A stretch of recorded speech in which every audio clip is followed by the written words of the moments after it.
Bonjour, c'est Phil. Je vous retrouve pour une nouvelle vidéo sur la chaîne Informatique simple pour tous. Dans cette vidéo, nous allons voir comment limiter le poids des photos que l'on va mettre dans un document Word, et cela dès la création du document.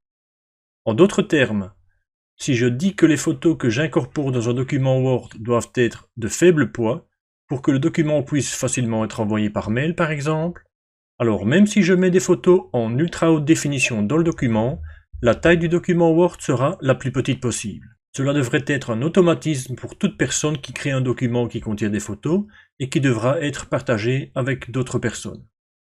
Si la manipulation que je vais expliquer n'est pas faite, il faudra effectuer par la suite une manipulation de compression des images présentes dans le document, comme je l'avais expliqué dans la vidéo « Comment réduire la taille de document ».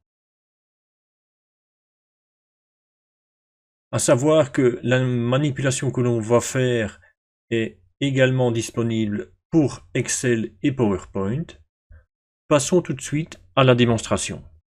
J'ai ici un document Word vierge dans lequel je voudrais mettre une photo et suivant le réglage que je vais faire, nous verrons que le poids de la photo diffère. Le paramètre que l'on doit fixer avant d'incorporer la photo, et ça à la création du document, se trouve à cet endroit. On va dans Fichier, Options, Options avancées, et je descends un peu ici. Je vois que j'ai ici la taille et qualité de l'image pour le document.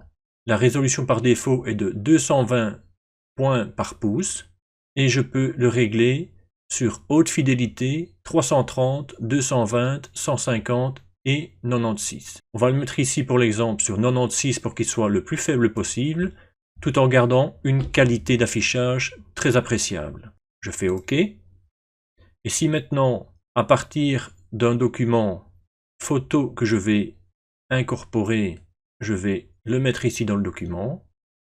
Là, on voit que la qualité de la photo est très bonne. On partait tout de même d'une photo qui faisait 1,5 mégas. Et on voit le résultat, si on sauve le document avec les différentes manière de régler le paramètre de compression de l'image dans le document. On voit que pour un document haute définition, on est à 1,5 mégas. 330 pp, on est à 1,5. Et plus on descend, on voit qu'on gagne sur le poids de la photo. Donc on voit ici que pour du 96 pp, on est sur 106K, qui est quand même 15 fois moins que le poids de la photo au départ. Si c'est uniquement pour faire imprimer ou pour afficher à l'écran, il n'est absolument pas nécessaire d'avoir de la haute définition. Imaginez un document où il y a 40 photos, le document dans ce cas-ci ferait 60 mégas, c'est évidemment pas envoyable par mail, ou alors il faut utiliser des services du style WeTransfer ou autre. Cette manière de faire fait partie des bonnes pratiques pour ne pas avoir de blagues, quel que soit le poids de la photo que l'on incorpore dans le document.